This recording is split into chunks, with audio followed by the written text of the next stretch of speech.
podcast contains mature content. The views and opinions expressed by the host are not necessarily those of the host. Listener discretion is advised.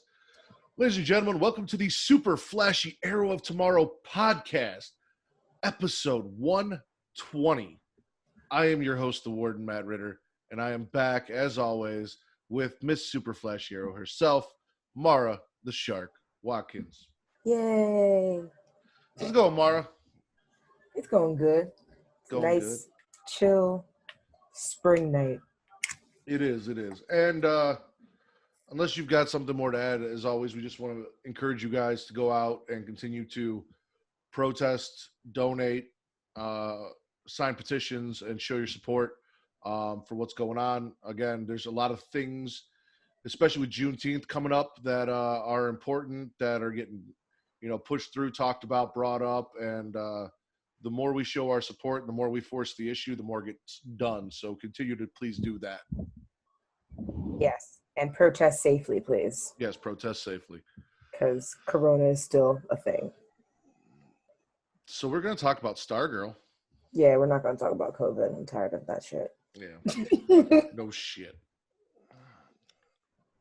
How my hair will not stay flush to my forehead. I don't have that problem. I see that. I mean, my hair won't grow on my forehead, but, I can't rock that look. I can't rock that look. I have several scars that prove how much of a dumbass of a child I was, so I cannot rock a bald. Oh, boy. I feel like there are stories there, but we got to talk about Stargirl. What's the name of this episode, Mara? Hourman and Dr. Midnight. Yeah, it's a good description because that's what the show's about. We're going to figure out who's going to be Hourman and who's going to be Dr. Midnight. We kick it off with Rick, the sad, lonely, angry boy from the loser's table, whose parents are going to run away, and they leave him with his mother's brother. I didn't catch his name. No, it's not important. He's asshole uncle or douche uncle. We'll get into that, but that guy fucking sucks. All the adults in the show suck. They really do. Can I just say, like, when they finally said 9 years ago, I was like, finally some background. Oh my God, will they finally confirm who her fucking father is? And then I was like, nope, this is another kid. Never mind. Nope. We're just gonna keep holding on to that one. I see. Yep. Apparently, there's $50,000 in a suitcase that they left behind for them. They said they'll be back, but as they're driving away, Grundy shows up and smashes their car, killing the parents. Now, poor Rick is stuck with his uncle, who blames having to raise him for all of his problems. We got Courtney. Go ahead. Sorry. So, from the end of last week, when Icicle went down into the lair and we saw Grundy. Now, is that from 9 years ago or was that present day? I think that's present day. Okay.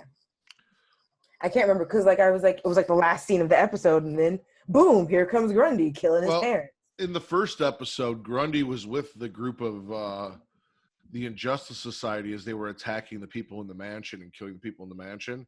And I'm assuming that the parents had just escaped, or at least the father had escaped and went and got his wife. And they sent Grundy out to finish the job. Gotcha. Okay. So that would make sense. Okay. But Courtney still not listening to Pat. Her mom comes in the bedroom and her mom's cleaning up and she realizes that she's got a duffel bag full of stolen artifacts in the closet that's just hanging out, and the dog's going through it and chewing through it, and so she rushes her mom out. As a woman or as a girl who's been a teenager before, I don't like the fact that people just barge into her room. But as a mom, I also don't feel like, I don't know how it's been raising her. I don't know if she's earned that privacy. So, I'm going to tell you, it's a white people thing. Okay. Where white parents just kind of don't, they go in places that, like, the boundaries don't exist. Kind of. I mean, I don't ever remember my parents knocking, but they also didn't ever really come in my room. They just kind of called for me and had me come to them. But I do know that in white households, parents generally just assume because they own the house that they can go in whatever room they want, no matter who's in there or what's going on. So if you don't have a lock on your door, you better not be doing anything you don't want no one catching you doing. I feel like Black parents are also that, or even like other parents of color are also like that for different reasons.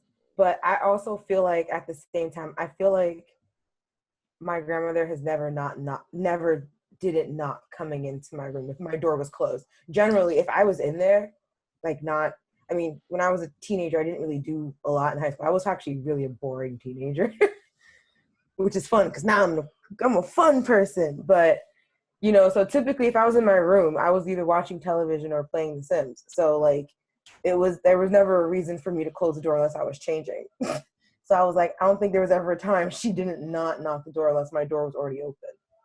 So you're kind of like Courtney. Courtney's not doing, I mean, other than like her hidden superhero life, she's not doing anything fun. She's not in there smoking pot. She's not having boys over. Right. She hasn't even talked about boys that she thought was cute. Like, I feel like she's still in that boys are icky phase. It's how she could comes off to me. So like, there's no reason for her parents not to come in because she's got nothing to hide other than the superhero shit that she stole that's in the closet.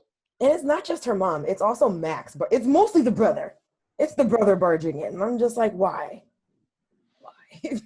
And it's not even her real brother. Like, that's her stepbrother. Stepbrother. I'd be like, you're a stranger. Get out. Exactly. I'm a little too old for you to be just busting in my room like that.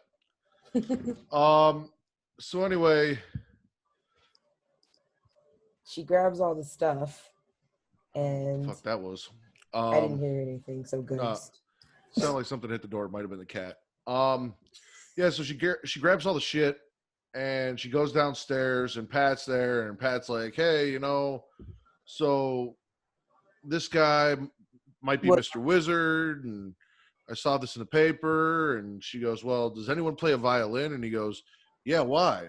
Oh, because I saw some chick, the principal, at the hospital. Well, what were you doing at the hospital? She completely stole credit for Yolanda's idea, which I understand because she's not going to be like, my friend Yolanda said, oh, by the way, we got a new Wildcat, but still completely took credit like she did that shit on her own.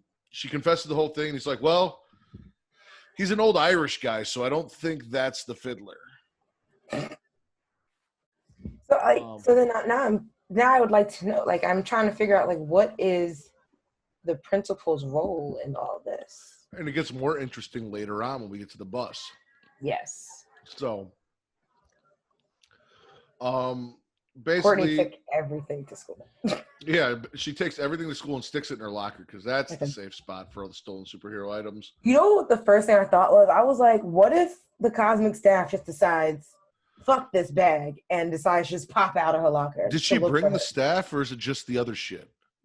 I imagine, oh, you're right. Because the staff would probably stay down in the basement, right? Yeah, because she doesn't want Pat to know she took the staff to school, so she'd have to leave that at home. You're right. I think she just took the other shit. Because she's looking for her new friends. Right, but that is something I did think about. I was like, you stupid. The entire time, Beth is stalking them, pretending like she has earbuds in, listening to their entire conversation, finding out all about them being superheroes. I want to root for Beth so bad because, you know, Black Girl Magic. But, like, they just keep making her so creepy. And it's so hard. Because, like, I'm trying to imagine, like, how I would be in high school. Like, honestly, I probably would have been Beth, but, like, probably on a less degree. But I feel like if I was Courtney and Yolanda, like, I would be Yolanda, I would be so annoyed. I'd be like, why are you following us? Well, it's funny you said that because Kate said the exact same thing while we were watching. She's like, I wanted to root for Beth. Like, I wanted Beth to be really cool, but they're just making her so fucking annoying. Right. Like they don't, like, they're not giving, like, I know these, like, cute little quirks about her are adorable, but they're not really redeeming qualities. Like, they don't make me, like, to me, all I'm seeing is a liability. Right. The further that they get into this, because I saw, like, in next week's preview, like they actually go out and do stuff, and I'm just like, she is a flight risk. for y'all. She's a risk. And that's why I'm just kind of like, Yolanda can fight. Hourman has an hour of strength. She has goggles that, yes, will tell her everything. But Wait, girl kid, he only has an hour of strength. That's his power? yeah. It only lasts an hour. Hourman. I mean, it's better than, at least he's not a minute man.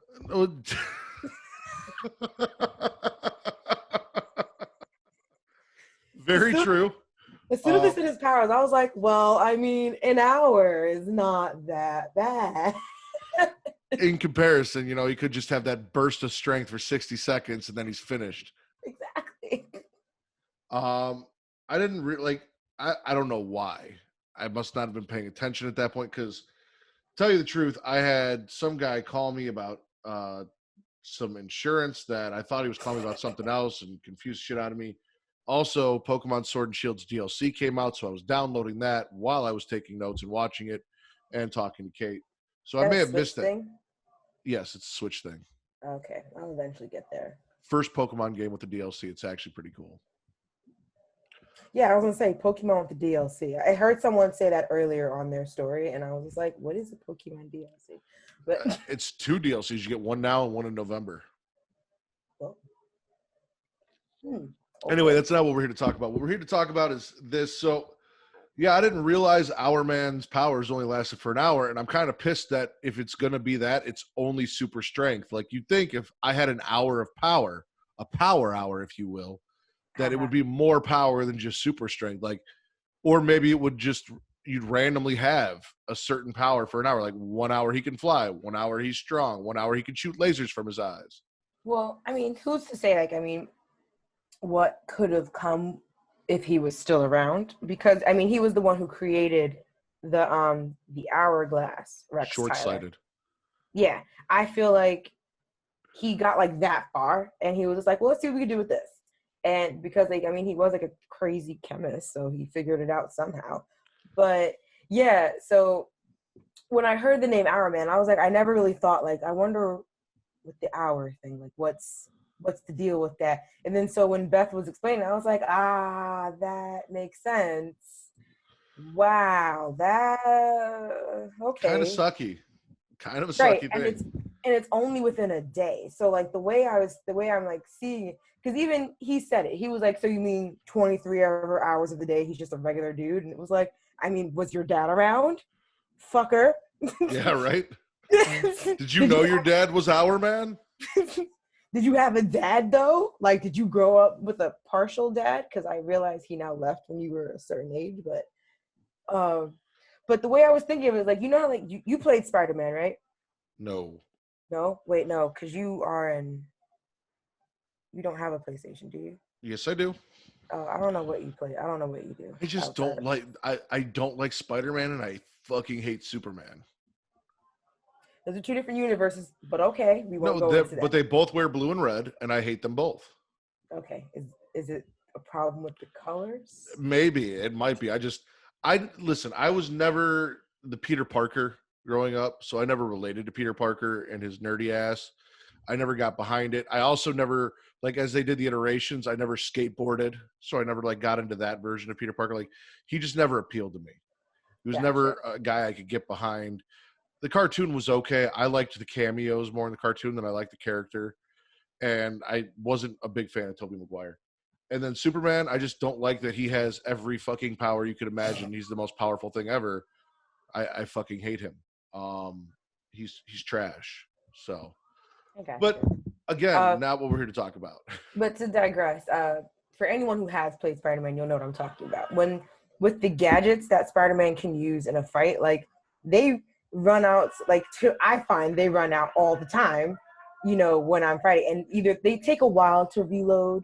Okay, but you can earn them back with other combos and such. But once they're gone for that fight. So I'm thinking what if they have 2 fights in one day? Does Hourman just sit out the other fight? Yeah, you got to pick and choose what fight's more important. Or can he break it up? Can he use 30 minutes? I got 30 minutes in this fight just in case I need 30 minutes later. I don't think so because it's as long as the sand's still going and you can't stop sand. You can turn it upside down. Oh, you're right. You could turn it. You could level it. Yeah. Huh. I need a better, like, origin story for It's Hourman. a Like, simple loophole. That's crazy. right? Like, That's a really crazy, easy loophole. Like, what if you just stop the timer? yeah, exactly. I need like something to have happened with him where he used his hour of power and then his wife was like trapped under a car and he couldn't lift the car off her because he used his whole hour already and he was just a regular guy. Like something interesting with that. But anyway, we had a creepy janitor. Did you notice the creepy janitor Yeah. that stopped Oh, Beth? yeah. He's in my notes as creeper janitor. Like fucking Argus Filch, right? Yes. Yeah, that's what he looked like. And for those of you who don't know who that is, and probably Travis too, that is the Listen, we don't need to explain janitor things for from Harry. Travis. Okay. All right. Just because Travis refuses to enrich his life and enjoy the Harry Potter movies, which are fucking awesome, or read the books, that's on Travis. Like, Don't buy the book though, Travis. Don't buy the book. Don't he give wants that everyone woman to go any watch money. that trash ass TV show Lost, but he can't sit down and watch a couple Harry Potter movies. Anyway, so after school, Pat and Courtney meet Rick. Pat's helping him with the car. Rick tells him he needs the carburetor. And while they're doing that, the hourglass starts freaking out, and Courtney's getting all excited. She's like, "Oh, hey, something's going on here." Pat notices that the car looks a lot like a former JSA member's car, and he starts putting two and two together. Well, it sounds like. Yeah. And then Courtney follows Rick to the tree where his parents crashed, or as far as he knows, the tree where his parents crashed. She And followed them poorly. yes, he knew she was there. And then when she tried to be like, "Hey, here's a cool hourglass," yeah, it didn't work. It didn't glow. It didn't do nothing. It didn't impress him. And she just looked like an idiot. She looked crazy. Speaking of crazy, while that's going on, Beth has gone Their house. to Courtney's house, claimed to be Courtney's friend, come inside, followed a dog upstairs, and stumbled across Dr. Midnight's goggles. And these goggles are dope. It's fucking Google. Like, It's Google, Wikipedia, all in. everything. She learns all about Dr. Midnight and how the goggles came to be, and they're just fucking. It's like when you're playing a video game and the video game's got all the little pop-ups that tell you what everything is in the room. That's basically what she's doing. That's how she sees it. And it's like, you know what was funny? When we realized that Courtney had left the glasses, I was like, oh, those are going to get into someone's hands. And probably going to be because of this damn dog. And I first thought it was going to be the brother who would get his hands on it. But then I didn't even consider that Beth would just be at her house. I told you the brother's going to get that pen, which as far as I know, is still in the cup. That fucking Thunderbolt pink pen that giggles is still in that cup. And it's going to be the annoying ass little brother's fucking superpower. And I'm going to hate it.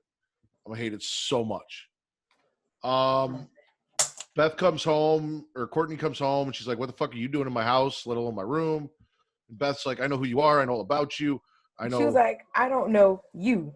Yeah, that's great. You know all about me, but you're in my room. Who the fuck are you? Oh, we eat lunch together. Well, I eat lunch with my parents at the same table you do. She said, "We eat lunch together every day." And I was like, "No, you don't. You sit at the same table." She explains how Rex Tyler is our man, who is Rick's father. And then my favorite part is they're talking about revealing identities. And she talks about how she heard Courtney call Yolanda, and the goggles are like, "That's a rookie mistake," and blah, blah, blah. And then talks about the Red Bee who died because of having his identity revealed. But then immediately after that, Courtney's like, "So you can't tell anybody. You got to keep this from your parents." And she goes, "Oh, well, I can't keep secrets from my parents." It's like, did you not just hear the goggles tell you that the Red Bee was murdered because you didn't keep a secret identity? She's like, "I don't keep secrets from my parents." And I was like, "Bitch, what?" Apparently you aren't doing shit then, because if you ain't got nothing to hide from your parents, you ain't having fun. And it's like, Courtney was probably still sitting there like, he's like, "Do you want them to die?" And I was like, exactly. That level of dramatic is appropriate right now. I need to stop you for 1 second. Okay. When Beth first put on the goggles and it was telling her all about herself, like all the facts about her, and it said that her birthday was 2004, I immediately realized with the whole show why all of them are annoying. They are all Gen Z. Mara, I graduated when she was a year old. I graduated in 2005. I started high school in 2005. That hurts. That does hurt. Pat goes to visit Rick. He's got the carburetor, but douche uncle is there, who, by the way, already sold this kid's carburetor. So my understanding is this kid went out and either salvaged a carburetor or bought a carburetor with his own money. And the uncle came by and took it and sold it and told him, I'm responsible for feeding you. This is what I've got to do. If it wasn't for you, I'd be a millionaire in Silicon Valley. Why the fuck does raising this child keep you from doing anything? That's what I said. I was just like, what? You can't program because you got a 9-year-old to watch? Like, the fuck? They had 50 G's. You couldn't get a computer? Right. You kept you from doing it. Right. You probably could have taken that. I think they told you to leave. You probably could have taken the kid and left. Right. You could have especially after they died. You could have taken him to Silicon Valley. Shit. You could have made him an employee. You'd probably have to skip out on all the coke and hookers, but I mean, you could still go make your money. Just couldn't have fun with it because of the cotton kid. He would just have to have a sitter at all times. And why are all these people in what state is this? Nebraska. Yeah, fucking. I'm in the Midwest, but that's like the Midwest. Like that's Midwest. That's like Smallville shit. Why the fuck are all these supervillains and heroes? Same state. Why are all these supervillains and heroes children congregated in fucking Nebraska? Because heroes are bred in the Midwest. I don't know. Well, see, and that's the funny that Marvel, everyone's in fucking New York, and apparently DC, everyone's in fucking Nevada except for Batman. Batman's in your town. Or my town. I forget which one it's based off of. Gotham? It was shot in Chicago, so I'm going to take Chicago. Yeah, but I believe Travis says it's fashioned after the premise of the city is fashioned after New York, but in that it was filmed at Chicago. I was like, because I looked at the channels, I was like, you can't say that's not Chicago. That's not New York. There is no random body of water going through the city in a cute channel. Like we dye green once a year. Yes, I have heard of that. I've heard of that. Yeah, for St. Patrick's Day, they dye the river green. so much dye, so much food coloring. It's like industrial strength food coloring. Basically, the uncle kind of tells Pat to fuck off. Says, "I'll give him the carburetor." We know he's not going to do it. I feel like he would just turn around and sell it again. He was like, "Ooh, oh yeah, 100%." I was like, "Yeah, no, he's going to go sell that, and God knows what he's going to do with it." More beer. Courtney lets Yolanda know that Beth exists and has the goggles and is an unintentional part of the group. And this is where I kind of feel bad because Yolanda's like, all right, well, we got to go find Rick. And Beth wants to come with and she wants to be a part of it. And Yolanda and Courtney are like, not really about letting Beth be a part of the group. Like, they're not, and don't get me wrong, I get it. She's kind of creepy. She stalks him a little bit. Like, she's just inside Courtney's bedroom. But still, like, obviously she's got these glasses and she knows how to use them. And she's useful. Exactly. She's the Cisco of the group. I was going to say, she's Cisco. Like, on crack. Yeah. As a 16-year-old. So they track down Rick to that really old-looking girl's house, Cindy. Oh, Cindy, yeah. She's having a Halloween party. Oh, yeah, by the way, it's Halloween. I forgot to mention that earlier. It's Halloween. They're having Which a is Halloween crazy party. because we're the two horror fans and like two big horror Yeah, we didn't even say it. Like we up until this point, we just completely ignored that it's the best holiday of the year. But the episode wasn't really Halloween centric. Like they mentioned in the beginning, and then they had the Halloween party. But like yeah. I Most of them think normally most of them are normally are like on a creepier tone. Like I feel like every show, like all of them, like Supergirl, like especially The Flash, especially Legends, if they're on, I would imagine if they were on, or Black Lightning, like they always have like like a creepier tone to them. And this was just like, yeah, it's Halloween, whatever. which is a Yeah, little it was disappointing because I thought this would be a great reason for them to wear their costumes. It's fucking Halloween. You can right. walk around and go track this guy down in your costumes, and no one's gonna think twice about you. You can walk around with a glowing stick, and it's fucking Halloween. Everyone's gonna be like, "Oh, cool costume!" Like this is the perfect time to just traipse around in your costumes and go do some shit without looking suspicious. Right. But instead, they look suspicious as shit because you're walking around in normal clothes at a party where everyone's dressed up in costumes. And I was like, I didn't even try. It's Henry didn't try because apparently he's really upset about his dad being in the hospital, and Cindy is a bitch. I feel like they are. I feel like Henry's gonna turn into one of those villains because I just feel like he's taking like he's flowing into the role, I guess, of Brayman because it's obvious that he's manifesting like his abilities. But like I feel like he's one of those villains that just kind of gets agitated to the point where they become a villain. Do you get what I'm saying? Instead of it being like a turning event that goes, bah, it's kind of just like, oh God. I think he's going to be one of those characters that starts out as a villain or is kind of a villain, but ends up being with the good guys. He's That going they to change realize him. he's going to Or turn realize him. that his dad was a dick and murdered these people, and he's going to use his powers for good, not to be like his dad. He Maybe. seems to have a like I said, Cindy is here like giving him shit about being sad about his dad. True. And he has like a conscience, like he has remorse. Exactly. But Cindy ain't helping. Cindy's such a bitch. So the girls find him. They tell him about the hourglass, how he gets super strength. Apparently, it lasts for an hour. So he tries it out. And he crushes a keg. And I thought he was going to be the supervillain here. I'm like, oh shit, because he got all excited. He's like, "Fuck you and fuck this. I can go break some shit now. I'm gonna go break some shit." I was like, they just created a villain. I was like, yeah, you guys just handed the wrong guy the hourglass. Just because his daddy was a good guy, don't mean he is. Right. His daddy dying is the reason why he would, because you could see him becoming a villain with that, and it's just like, haha, I'm unstoppable. For an hour. Yeah, for an hour. Which is also why I was like, he wouldn't really be a great villain then, because it's like you're only threatening for an hour.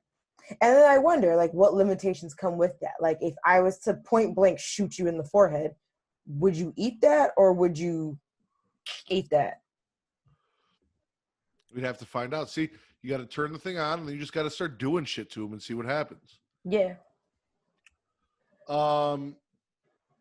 Rick's clearly a dick, though, and it's, as we said, because of the way he was brought up by his uncle and his parents dying and all this. He's got a lot of pent up, he's one of the people that you don't want to train to be a Jedi because there's just too much anger and fear inside him. He'd easily sway to the dark side. So Rick's walking around with his new shit after Yolanda and Court are like, yeah, we're going to go find him and stop him. Beth's like, I'll come. They're like, nah, you know what? You should go home. You should go home. Again, fucked up. Like, she's being helpful. She helped you find him. She gave you all this information, and well, we'll get to it. So as he's walking by, he sees his uncle sexually assaulting a fucking waitress in a restaurant. I thought he was gonna pull him out of there and pummel his face in. That would have been fantastic.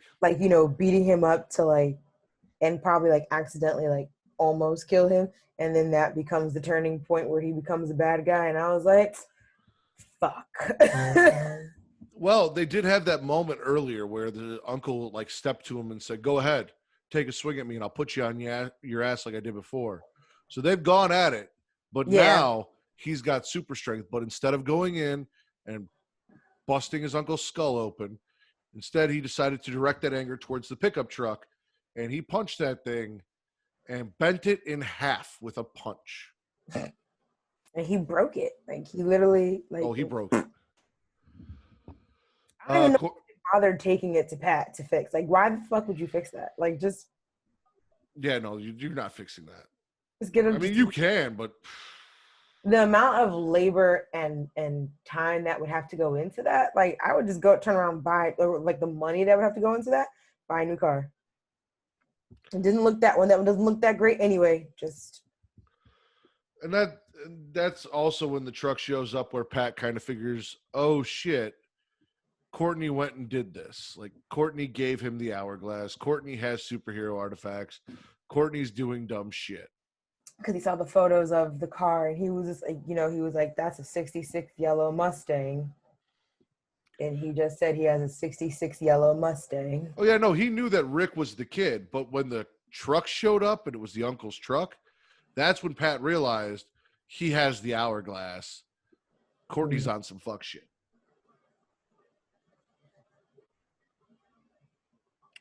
So Courtney and Yolanda suit up to try and turn Rick from the dark side, and it's not working. He's basically like, why should I care? My parents, they were heroes and they died, or my dad was a hero and he couldn't save my mom, and they died in a car crash. What sense does that make with all the power he had, this and that, blah, blah, blah.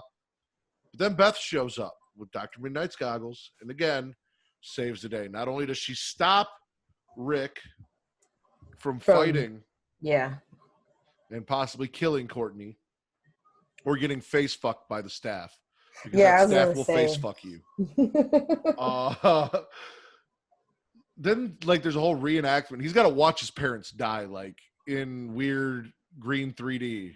Did you get, like, a weird Batman vibe? Like, because I feel like I was sitting here just like, why does DC always got to lay on such gritty death scenes? And I was just like, every time they kill someone's parents, like, or someone's loved one, it's always got to be like something, like, it's always got to be in front of them in like a crazy tragic way. Marvel just kind of get you at the heartstrings, like, and they just shoot your uncle in the street. But you're not there to see it. Like, you just show up late and be like, oh man, I was a real dick to him and I didn't get to say goodbye. And then it's partially your fault because you suck at closing elevator doors. Also why I hate Spider-Man. I was going to say, looking at you, Toby. Looking at fucking you. My favorite part about this is, though, like, Rick's still a dick. Like, after Beth gives her whole, we're the super friends and we're here to get justice and my dad was killed too and come join us. He's just like, who the fuck's this Grundy bitch? All right, justice? Yeah, that's cool. I'm here for revenge. I'll help you, but I'm not helping you to get, justice or arrest people. I'm going to kill this Grundy motherfucker who killed my parents. That's all he cares about. Mm-hmm. And then, as we mentioned earlier, we got this weird scene where truckers are trucking along. There's a stopped school bus. The principal violinist comes out and starts playing her violin. The white guy easily seduced into the bus. The black guy apparently has a little bit more will than the white guy does. His ears start buzzing, and some weird dude, I'm guessing who was the original fiddler, though he didn't sound Irish to me, comes out of nowhere from around the truck and says, oh, looks like your will's a little stronger than your friends. I'm sorry. The boss man. That makes sense now because he has an accent. And I was sitting here trying to figure out what the fuck his role was this entire time. And then also because Pat was saying he's an Irishman or whatever, man. So that was your original fiddler. I don't know how he got the principal mixed up in this shit. Daughter, protege, who knows? Probably protege, or she's under the influence. Could be.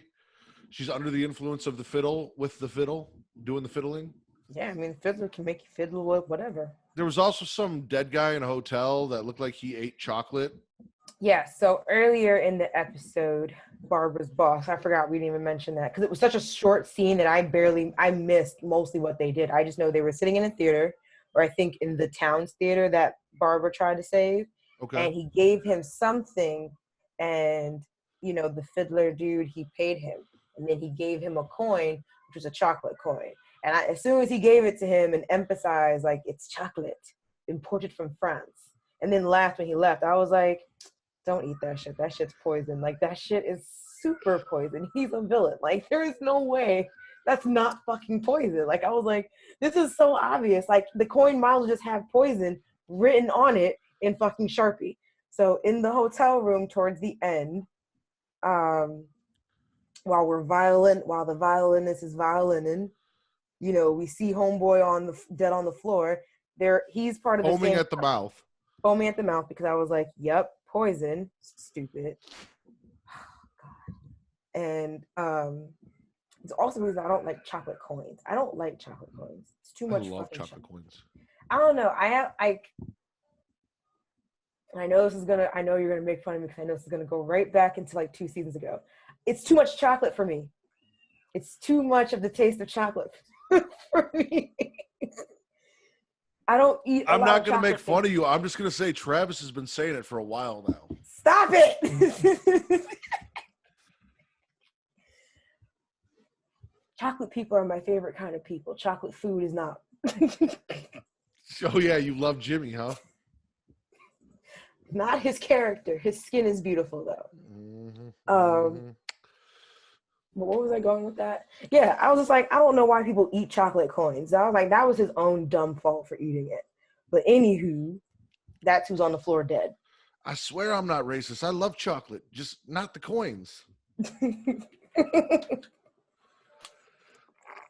So I need them to jump forward and tell me that Courtney's father is not Starman and end this whole thing. Because obviously Yolanda's father is not fucking Wildcat, and Beth's father was not Hourman. Courtney's father does not need to be Starman. You do not need DNA to do this shit. You were just only chosen. Hourman did, because he made the hourglass with his DNA. I think that's the only reason that's working for him. And I highly doubt that the cosmic staff was made with Starman's DNA. Also, I think they also found the staff. I don't think it was something that he created. Yeah, I want to be done with the chance of Joel McHale coming back too. So there's that. Tired of him trying to be serious. I don't like him. Wasn't he canceled or something? Huh? Wasn't Joel McHale canceled or something? Probably. Everyone's been canceled. Hyde was finally charged. But yeah, so Boss Man, or like the Fiddler Man, shot the dude who was resisting, because I guess can't have that, but Do you remember that movie, Disturbing Behavior? No, I've never heard of that. You should watch that. It's got Katie Holmes in it. Okay. And it's kind of, it's a 90s horror movie, Disturbing Behavior. Thank you. I'm listening. Basically, oh yeah, and it's got Cyclops from the X-Men movies in it. Basically, this kid moves to a small town. Yes. This kid moves to a small town, and everyone is kind of like Archie and Veronica, 1950s, blah, blah, blah. I love the Archie comics. But there's something not right with them, and they snap and go on like violent killing sprees and shit. And there's a whole thing with like kind of like the Fiddler on the Roof, or the guy that gets all the rats out of the town. Mm-hmm. Yeah, it's along those lines. It's very reminiscent of what's going on here with people resisting and kind of what they're talking about in here. And it's a damn good movie. But it's all about reprogramming people and all sorts of shit. Really entertaining. I enjoyed the shit out of it back when I watched it. I might actually go watch it later. It's good. Okay. I think you'd enjoy it. And James Marsden and Katie Holmes. Like, I haven't seen Katie Holmes in something good in a while. And this is when she was young and not married to Tom Cruise. Huh? Not, I guess, connected to Tom Cruise. Is she still with Jamie Foxx, or is that over? I don't know. Last time I read a tabloid, I used to read them heavy, and then like I stopped because paying $4 for something I'm not going to keep did not sound right. For a magazine I won't keep didn't sound right. And then I don't pay for my Apple News subscription anymore, so I don't get to read them. But last I had checked, I don't think they were. All right. Who What do knows? you? Oh, and Pat found all the stuff that Courtney took from JSA. Oh yeah, no. Like I said, he put 2 and 2 together and figured out what she was doing, and then he went snooping and was like, "Mm-hmm." It only took an episode or two. It took 2 episodes for him to find Right, because she took that shit like episode 2, like, or episode 1, I think. I don't even remember. What are you looking forward to in this show? I too kind of wish things would pick up a little bit, but because I don't really know how many episodes they're actually giving us of Stargirl. Like, I don't know if they're I doubt that they're planning a full 22 to 24 episode season. So I'm anticipating like 12 to 16 the most. So it's also like, how much can they pace the story without jumping into it? But I'm just like, how many more people of ISA do we have to figure out? How many more people for JSA do we have to fill out? Or are they going to fill them all out, like fill out all of JSA this season? Or, will we get like 2 people, next season if we get a next season? So it's like, story-wise, like I can't tell if I really want it to speed up yet, or if I just want more things to happen. Like, I feel like the whole episode being convincing people to join the team, I think is just boring. Like, I feel like this could have been done in the span of like an episode. I was a little disappointed that we focused so much on Hourman, even though it was supposed to be Hourman and Dr. Midnight. And we didn't really do much for Beth either. I think why she's so socially awkward. That I don't know. So I'd also like more background into Beth. Yeah. We got because we got centric about Yolanda last week, and then this week, was background for I forgot his name already, Rick. And yeah. So I was just like, yeah, we know that Beth has like a weird well, not weird. I don't want to say weird because I feel like that's rude. She has a heavier attachment to her parents than most kids her age. Oh, absolutely. Or than most people would find appropriate for kids her age. I think that's the best way to say it, because we don't know what her childhood was like. I don't know what her mom was like when they had her. Like, it's weird how she feels about her parents. Like, it's weird how Travis feels about Will Smith. Like, it's just that attachment that she has to her parents is very similar to Travis' attachment to Will Smith. It's creepy, and I don't understand it. I mean, I like Will Smith, but I mean, like, I like him too. I just don't like him like Travis likes him. I don't think I've ever noticed how much Travis likes Will Smith. You do realize that you did an entire podcast that Travis named for a Will Smith movie. Travis I know we did talks about Will Smith every chance he gets, whether it's Fresh Prince or you guys did. I mean, how often has he brought up Hancock or that fucking End of the World movie that he did with the dog that I can't think of the name of? Legend. I Am Legend. That's a good movie. It is a good movie, but how many times have you heard Travis, for no reason whatsoever, bring up Will Smith? Oh my God. Yeah, no. Travis is in love with Will Smith. If Travis could FaceTime Will Smith and eat dinner every day, he would. I'm sure he would. I'm looking, it looks like there's going to be 12 episodes. So they got 7 officially announced with release dates. And then there are 5 more that don't have release dates. Okay, so they're TBA right now. Okay. Yeah. Okay. So we are on, this is what, episode 5. What, 5? Okay. So we got roughly 7 left. So then I think I'm fairly okay with the pace so far. I kind of just wish there was a little bit more. I feel like if next episode doesn't provide me more information on Beth, then I'm gonna be like, all right, then why? Well, they might be. I'm hoping they're saving Beth. I hope they just don't gloss over Beth. And I feel like with the way tensions are. No, not just tensions, but the way Greg does things Mm-hmm. and the commentary that he puts in these shows and everything. I don't see he him. does things purposefully. I don't see him making the one African American character in the show a background ancillary character that they don't talk about. You know. Yeah. That's what I was like, yeah, I feel like that's what I was saying. Like, I feel like it's coming, but I'm surprised, like you were, that it didn't come in this episode. Who's winning, Mara?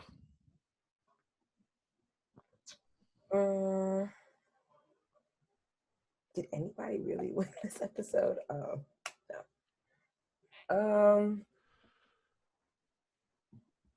I guess Rick. I don't know who won this episode. Beth.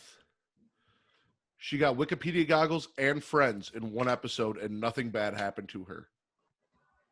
There is that. But are they really going as friends yet? Like, it's the closest thing she's had to friends her entire life, Mara. She's right. You're right. Okay, yeah, she's winning on that end because that. Rick still has to go home to that douchebag uncle, and he already wasted his hour, so he's got to put up with him. Oh my god! And his uncle can't go nowhere because he got no car. Now he's just home. Yolanda's still got to go home to her shitty parents. Oh my god. Beth's still got to go home and deal with Pat and her dumbass little brother. Rick still got douchebag. Everyone else has got problems. You know, Beth gets to go home to her two parents that love her with like the best glasses ever. Yeah, right. And say, hey, I made friends. Like, and they're probably gonna do something really nice for her. Her parents probably won't even ask information. They probably won't even ask details. They'll be like, "What?" They'll be so happy. They'll be so like, happy. "Oh, thank you, Jesus." Yeah. So, who's losing? Everyone. Well,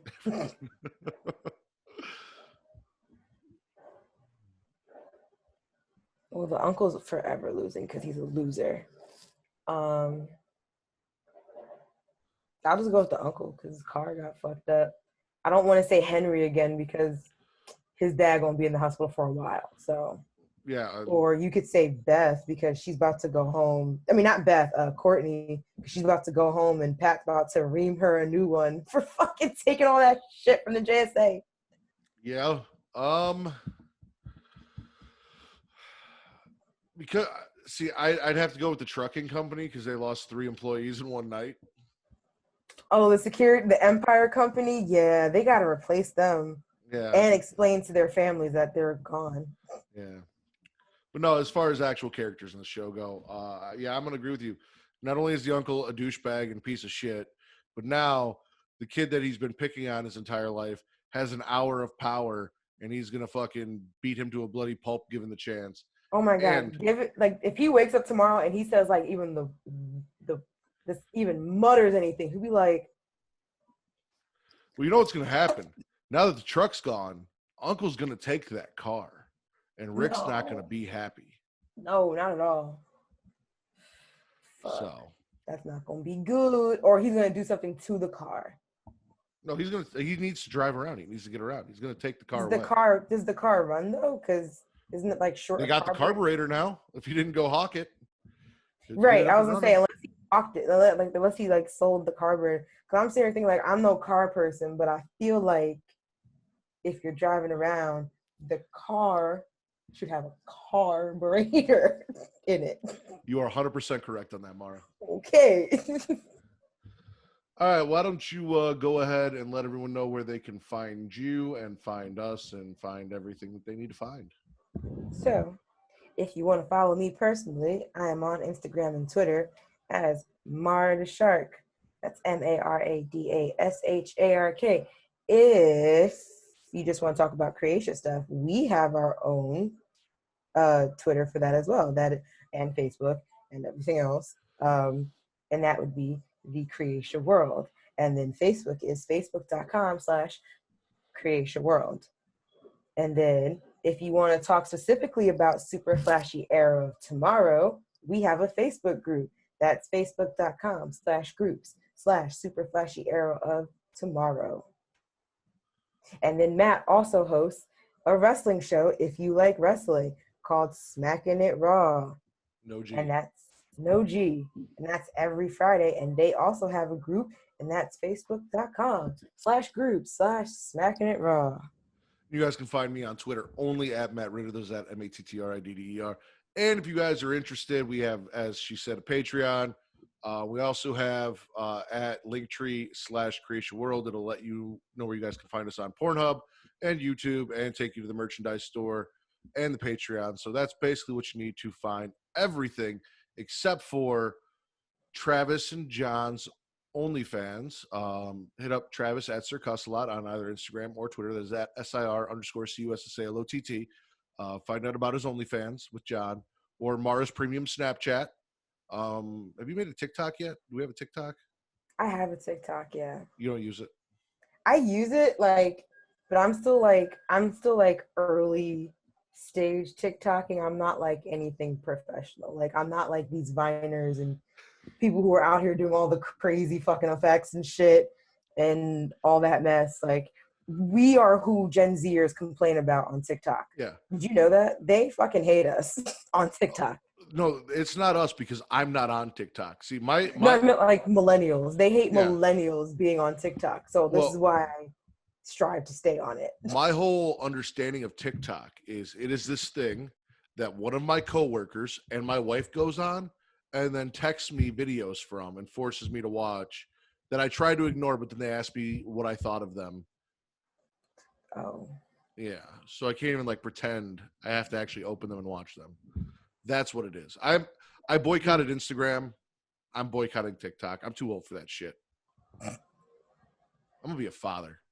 I send my friends TikTok videos all the time. Ask Travis, any of my other friends. I even send John ones of like absentee father ones. He was over on Sunday, and I don't remember what Kate was saying something about. I think we're talking about going and what we're gonna do for Father's Day this weekend with her dad. And Kate said something about her dad, and he goes, "Oh, that must be nice. Wonder what that's like." Just he does that every year. Deadpan. And Kate's like, "What do you mean?" Like, no, Kate. It means he didn't have a father growing up, but he had Dennis, so not to ruin it for him, but he had a stepfather. But yeah, right, guys, we've now just aired out John, but whatever. He'll laugh about it. He's not even going to listen to this. He doesn't watch any of these. Yeah, he won't know. So that is it for this episode of Super Flashy Arrow of Tomorrow. For Mara the Shark Watkins, I am the Warden Matt Ritter, and this is the #1 DC superhero recap show on Pornhub.